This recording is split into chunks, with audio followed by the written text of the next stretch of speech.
Hey guys, Mr. Happy here, and today I'm doing a lore video with my thoughts on what is going on within the Crystal Tower, specifically the second iteration of the raid, the Syrcus Tower. Obviously, being a lore video, there will be spoilers. Apologies for my voice, I'm still recovering it seems. So after we beat Phlegethon in the Labyrinth of the Ancients, Sid and the rest of Noah have been stuck in their attempts to enter the Syrcus Tower. There is a giant door that just won't open. That is, until two scholars from the students of Baldessian show up named Doga and Une. They offer their assistance, which proves to be more than handy when they just throw the doors open to the tower within minutes.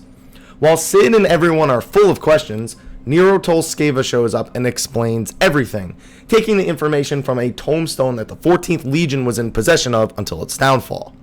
Une and Doga admit to being clones of their original selves back from the reign of the Allegan Empire during the 4th Astral Era. They also explain their purpose, and the purpose of the Syrcus Tower itself. So the Syrcus Tower stood tall when the Allegan Empire first arose, as a sign of greatness. But over the years, the Empire began to fall into disarray, as their prosperous times had already come and gone under the rule of Emperor Zande. Seeking to return the Empire to its greatness, the engineer Amon resurrected Zande and had him take over as ruler again. However, this came with a price.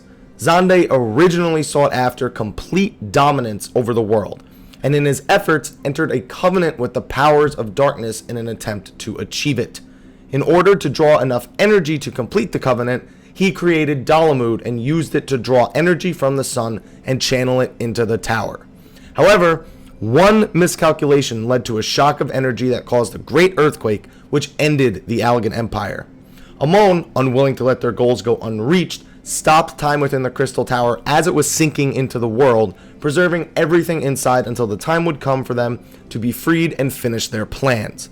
That time came when Dalamud fell back to Eorzea several years prior to these current events, and now Emperor Zande wishes to finish invoking his covenant with the darkness. Une and Doga are here to make sure that never happens. They plead with the adventurer to enter the tower and end Zande's ambitions once and for all. And so it is agreed that is the set new plan: seal away the tower and defeat Emperor Zande. With this new plan, everyone sets off to do their respective duties, with Nero trailing everyone in plain sight. As such, the adventurer enters the tower and climbs the Zande's throne, defeating multiple Allegan warriors along the way, including the engineer Amon. Upon defeating Zande himself, a distortion of darkness appears on his throne. The rest of Noah joins the adventure, including Nero, now dressed in battle attire with a power scouter. Une and Doga seek to end the covenant Zande started, but as Nero gets a large power reading, their attempts to annul the contract fail. A voice then comes from the distortion, which then becomes a portal to the world of darkness. While several Une and Doga clones appear to fight Noah, the adventurer receives a vision from the Echo, seeing that Zande eventually gave up his plan for world domination. Having experienced death himself and having returned from it, it scarred him. He now knows its cold embrace, and he also knows that no matter how much someone achieves, they will eventually return to this void and lose everything. This led him to believe that if man had nothing, they could not know the pain of loss. Instead of world domination, he now sought to bring the entire world into nothingness through his covenant with the darkness. Back in reality, Noah was fending off the clones while Une and Doga were being taken hostage by the darkness. Nero, seeking to control this infinite power, and claiming he needs Une and Doga to do so, lunges after them in an attempt to save them, only to meet the same fate.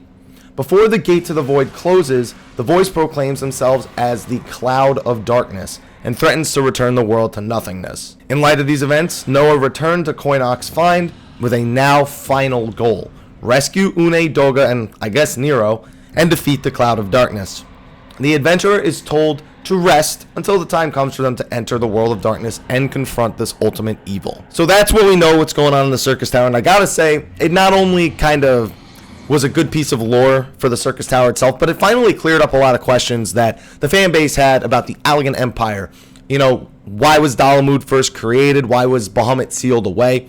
We can only assume a few things. We don't actually know that Dalamud's only intention was initially to entrap Bahamut. For all we know, they could have entrapped Bahamut and then said, well, why don't we use this for the Syrcus Tower? We don't know if those two things are one and the same, that they also needed Bahamut to sort of power Dalamud in order to do these kind of things. I mean, they didn't have to trap any large primals, at least that we know of, within the Crystal Tower in order to do that. So it's kind of hard to say where that falls into place. But it is also nice to know how the Allagan Empire began, what it was all about, and how it ultimately ended. Because a lot of people used to debate whether or not Bahamut was actually the cause of the end. I used to think that Bahamut was the cause of the end. And technically he still was. Dalamud itself, that extra energy caused that spark, that caused the earthquake that ended it. So it may or may not have been deliberate on Bahamut's part. For all we know, he could have tampered with the calculations by adding some of his own energy or anything along those lines. And that could have caused the destruction of man itself in that 4th Astral Era and bringing in the 4th Umbral Era.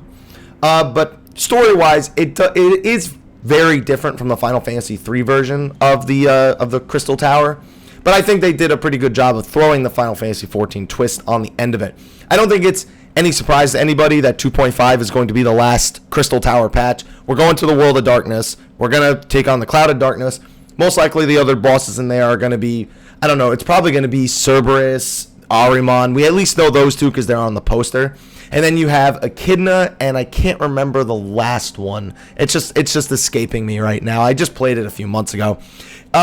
Without Echidna or the other one on the poster, who knows? Maybe Nero will be a boss. Maybe he'll be this darkness-enhanced boss. Who the hell knows? Or, I don't know. I'm not expecting Nero to survive this, though. Whether we have to defeat him and actually kill him, or he just doesn't survive it for one reason or another, I'm not expecting him to get out, and I'm not expecting another fight with him outside of potentially the World of Darkness. So overall, we actually have a lot of information. There's also a few cliffhangers we're still kind of waiting on.